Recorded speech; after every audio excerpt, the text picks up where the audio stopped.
Welcome back. It's now time to talk social media. You know, when we talk social media, of course, it's more like an all-comers conversation. But there are good, there's the bad, and there's the ugly when it comes to social media, which is why we want to revisit that conversation, especially for our very young ones who are impressionable, the adolescents themselves who are supposed to, we're supposed to guide to ensure that they use social media responsibly for the best within their age, as well as all of us who are already adults. How well are we using this social media? How is it hurting us and how is it helping us? So it's either hurting or helping or something in between. We'll find out right here on the program. Toby Bello is a social worker. She joins us via Zoom from the city of Ibadan. Welcome to the program, madam. Good morning. Thanks for having me. So some people will say, how do you want to start? Do you want to start with we call it social media, the good, the bad, and the ugly. So I'll give you the opportunity to decide how you want to start. You want to start with the good? You want to start with the bad? Or you want to start with the ugly? Yeah, I'm going to start with the balance. Social media would usually take the shape of the user. So if social media turns out good, it means that the person using it makes it good. If social media turns out bad, it means the person using it made it bad. So whoever is handling whatever platform determines the use or the impact of what that platform is. So it's going to be good, it's going to be bad, it's going to be ugly, depending on the people interacting and putting out content on the platform. So apparently you've told us that our input decides our output. So help us, guide us through the inputs that will help us get out the good. Let's start with the good, and then we'll follow through.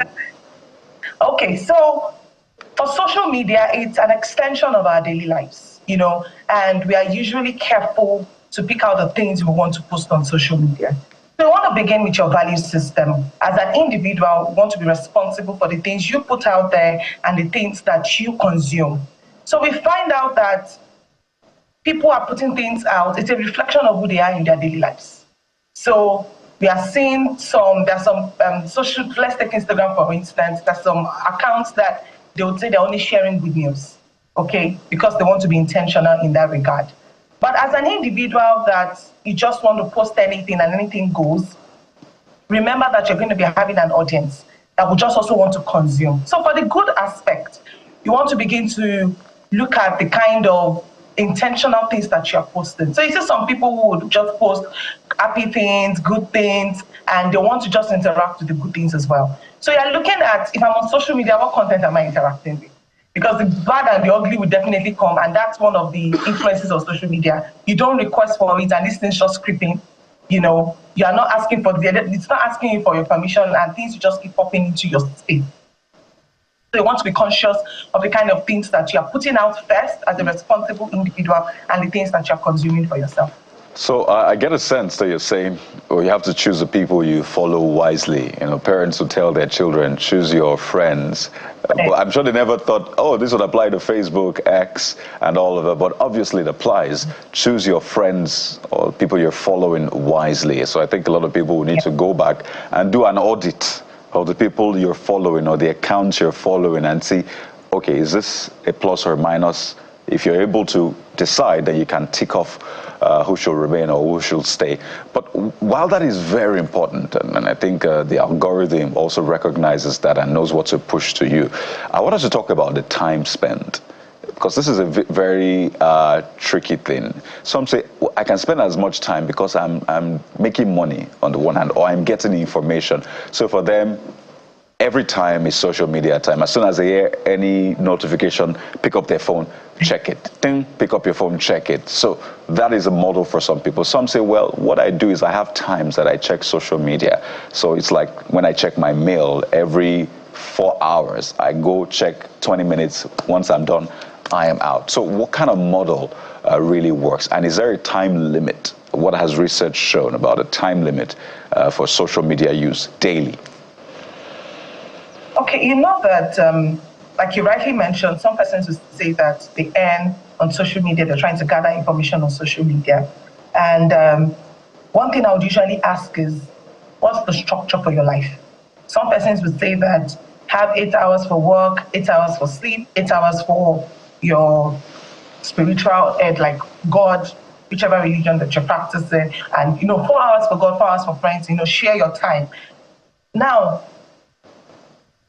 let's even start from the medium at which you interact with social media, your devices, your phones, your laptops, your tablets, and the interaction it has with your body. Now a whole lot of us are putting on eyewears that have blue lenses because of the interaction that we have with the screen oftentimes. You find out that it's affecting the body, biologically. When you get to interact so long with those devices, you want to check what are you getting from it? For those who say they are making money from the platform, are you creating time for you to rest aside from just, making money? Because if you're working in a physical space, you would have to go home. You won't have to be there all the time. And you also want to streamline it from addiction. When are you becoming so addicted to, social media? You asked about research. Research has found out that for children who are having to interact with devices, this is what we have now. Every child, even from the age of few months, are already getting a tablet. They're already getting to interact with cartoons and content on their tablets rather than playing outside. We found out that they're lacking skills to be able to relate, with individuals outside of the screens. They're finding out that some developmental issues are coming up. And for the adults that are interacting over time, we are finding out that we are not able to keep conversations going outside of the screens. And when it comes to our health issues, we are having more health issues because we are relating with these devices. So one of the challenges that we're having with social media and how it relates to work as well is we are not able to draw the line between the reality and what is not the reality. So I think I'll just stop there. So let's dig deep. When it comes to social media, in fact, some words just flying through my head, more like addiction and all of these things you have mentioned. So if we're to look, let's posit it with adolescents who are, they're not adults. They're young. The world is for them to take. They're easily influenced, impressionable, and all the words we use to describe them. And the tendency for them to be misdirected because of the priorities of that age is quite high. So if you were to, address them and guide them to say, okay, it is your age, you're Gen Z, this is your time to make the most of this, but this is what you are endangering in the future. But this is also how you can make the most of now and not lose out on social interaction beyond looking at tablets and mobile devices. Okay, so the first thing is, how soon are they having access to the devices? We have school of thought who say that children shouldn't have access to devices or social media platforms until the age of 16. Let them build their social interaction from their environment, let them relate.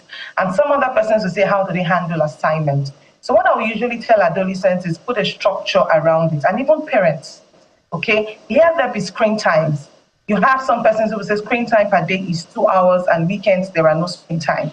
You want to be able to do things outside of the screens. The world is evolving, technology is on the rise, moving really, really fast, and we really need to interact with these devices. Now, for the younger ones, the other side of it is they need to be aware that the content of social media are more often than not structured. You would intentionally record and post. Social media, your phones are not following you around to just capture unaware moments, okay? We are going to intentionally click on the screens and put it out there. So they need to know that all they're saying online is a script being pushed out to us. And not necessarily, yes, it's showing what is going on every day. You have people who are recording things even without people's consent, but it's still a script that whoever is handling the device is trying to put out. So we let adolescents know that it shows us a part of life, but not necessarily the complete true state of things, especially when it comes to picking a role model, identifying the kind of lifestyle you want to follow through with, and the kind of people you want to have, as your mentor, and what have you. So they need to know that on social media, people would intentionally put out the things that they want to put out on it. So they need to guard themselves, and they need to be able to interact more with the open space, with biological interactions in the environment, go out for play dates, and interact with the community. Volunteer your time, read a book, things that we usually do before. Read a book add copy rather than just reading the book on your tablet. Just get them to challenge themselves to do something outside of the screens every day or every week. So that's the ideal, right? But we have people who are maybe neck deep in it already, right? And they're wondering, how can I get out? Or how can I help my adolescent or this person who is close to me get out? Because some people, as you said it's similar to addiction, drug addiction. So you're too deep in it, you can't help it. Now we've seen this causing a spike in depression, self-esteem issues, anxiety, even sometimes suicidal tendencies, because people try to measure their lives and they're like, oh, my life is worthless, so what's the point here? Or people are bullied as a result of that cyberbullying. So there's lots of vices when you talk about the bad side. So speak to that person who's trying to get out, who's trying to recover, who's trying to get away from this addiction. There'll be withdrawal symptoms, as you always say, and you need to fight it. So is there a structure, is there a proven, antidote or regime to figure this out? Yeah. So the first thing is, which is great that this person has identified it's a problem, because some persons have not identified it's a problem. So kudos to you for identifying the fact that you need to work on this. Secondly, you need to find out what purpose is this addiction serving for you. There's something it is satisfying. You need to identify this because it's going to help when it comes to the replacement. So the third thing is to find options. You need to find an alternative that would replace this act of wanting to be on social media all the time and gives you the same level of satisfaction or even more. Let's take, for example, you're probably on social media because it helps you feel good regarding your body. Let's take that for an example. You want to be able to look at what are the other things that you could do outside of social media that would also make you feel good about yourself. It could be going to the beach, it could be going to the spa. Then you want to structure a time to engage in that activity outside of social media. So this is just an example. It could be, there could be several other reasons, but you need to find out why you are, social media is what it is that it is fulfilling for you. What's that satisfaction you're getting from it? And it's going to help you in the options that you're going to use to replace it. And the fourth one is accountability. You talked about withdrawal symptoms. It is real and it happens. And when you fall, that doesn't mean that you have failed. So you need to stay accountable. So some persons will say, oh, they're going to use some apps to stay accountable. Your notepad can be a notepad, a traditional hard copy notepad can be your accountability. It doesn't have to be the notepad on your phone. It doesn't have to be another app, because that's not going to give you an excuse to want to check the phone and the screens again. So 4 things: identify that you have, the addiction. Secondly, identify what it is that is fulfilling for you. If it is your job that is making you be on social media all the time, you can schedule the times that you're going to be online and stick to that schedule. If you need to restructure your communication with your clients to tell them this is the time I'm available, please do so. And the third thing, look for an alternative that serves the same, outside of the screen, that serves the same purpose like what you're getting in point number 2. And number 4, please stay accountable outside of the screens. So you've talked about with young people. Let's talk about, people that are older and they're getting used to this new world of social media. So let me talk to people like in their 40s, in their 50s, and all of that. And in checking these young people, so I'm saying, on one hand, you're trying to manage the young people. On the other hand, these people are trying to understand how it even works. So help us, that nexus, help us blend it in so that everybody's on the same page. The young man is way out of this world in his understanding of how social media works. And then the older person who is a parent is trying to even understand the basics and wants to now caution. So where do we get ahead from there? Okay, so for the older ones, they need to learn how it works at first. Mind you, they are not able to catch up because new things keep coming up all the time. But as much as possible, let's stay abreast of what is happening. You don't need to know how to use all the social media platforms or all the softwares, but read about them, understand them. If possible, find out what the platforms are used for. You know, for instance, Instagram is more about pictures, reels, videos, and the likes and songs. And you know, Twitter is more about the text, you know, writing in short frames. You know, Facebook combines all of that together. At least understand the simple principles that these platforms work by. Because it's by understanding you're able to relate to the younger generation better and caution. So the moment they know that, oh, mommy doesn't even know how it works, they're not able to fully maximize how to caution them and how to guide them on using these platforms. So it's not enough for us to just say, oh, it's the Gen Z things, oh, this younger generation are very techy. We should also build ourselves to learn about it, because whether we like it or not, these things that these platforms and devices and software, you still get to interact with them even if you're in your 40s, because one way or the other, that's where the world is moving to. So it's good to learn about it so that you know how to influence, guide, and correct the younger generation. There's another dimension I want you to address. This has to do with adults and, of course, young people as well, which is mischievous elements using social media to bait all sorts of things, including all sorts of bigotry and, you know, divisive tendencies. People just jump in, especially when you see what happens on Twitter. There are people that they've understood that a couple of other people are easily triggered, and so they target them with their posts. And see, that is, you know, poisoning the polity. And on this, knowing how the polity is already, we don't need that. So how do we guide these young people to say, okay, we know you're young, you're impressionable, your discerning ability may be limited, but when you see things like this is how you should respond to it. So this is starting from the background, you know, it's starting from the value system they built as individuals from their homes. You know, you talked about the impressionable ones, the ones that will jump on it. Guess what? There are some persons that will just look at it and are not bothered. Or there are some people who will look at it and just, you know, decide not to make a comment. So, you know, I said it earlier on that it takes the shape of the user. So they are reacting and responding based on what is on their mind, based on what they've learned over time. And like you said, they are triggered.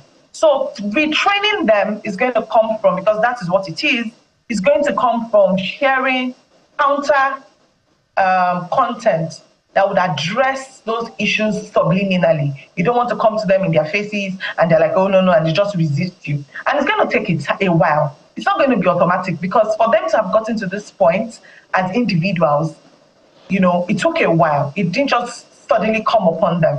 So we're going to have more of this, because even when we didn't have social media and the devices, individuals had this mindset, individuals had this posture towards issues.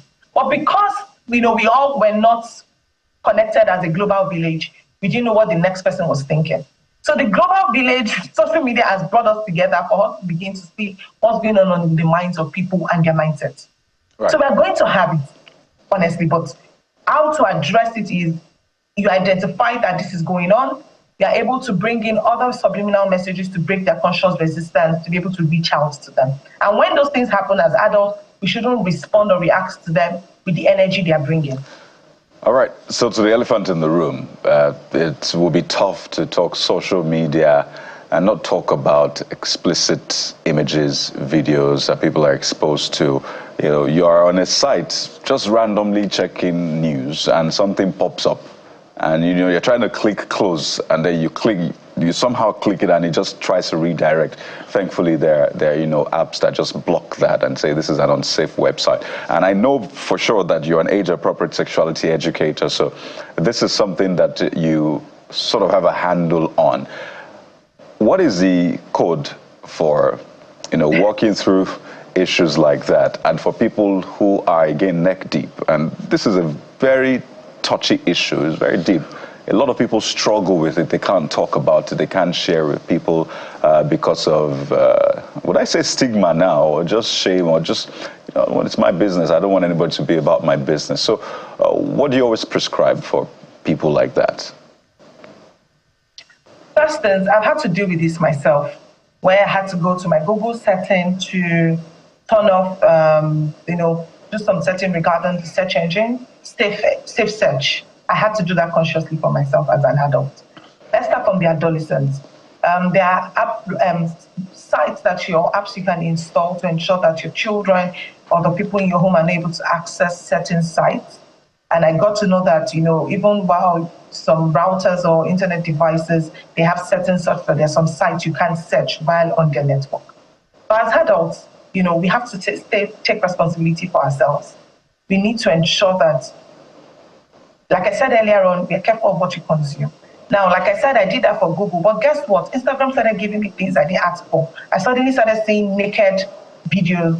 I call them naked because it just had, really scanty clothes on Instagram. Okay, so what did I do? I logged out, logged in, refreshed, as much as possible, then started searching for more things that, I would want to see on my screen. And I also found out that your keywords, the words you talk about, so because I've been mentioning sex, I've been teaching on sex, I want to believe that that's why, I had those things popping up on Instagram. So you want to take responsibility and watch out for the words that you chat with. You want to be sure that you are not exposed. Like you rightly said, the way it redirects you, you have the betting, it redirects you to betting site, redirects you to explicit image site, and whatnot. So you want to be able to put a safe search in place for your sanity. Now, for those who are neck deep, what I'm about to say might sound crude, but remember that this is for you. You might have to do away with the smartphone for a while. If it's your trigger, you might have to put your focus on something else. Because on your smartphone, the explicit image comes to you easily. One click, you're on a site, and you've gone, let's take for instance masturbation, you've gone on the cycle again, and now you're feeling, like, oh, I did this again. You might have to do a bit for a while. So maybe we need a bit of a social media detox at the end of the day to help our mental health and sanity. But thank you. Toby Bello, a social worker, joining us from Ibadan, the Oyo State capital. Thank you so much, madam. Thank you. All right, we'll take a quick break. So it's now time for you to get out those gym gears. And let's get ready. Coach Musa is here to help us out at the weekend. Let's dig in. Join us again.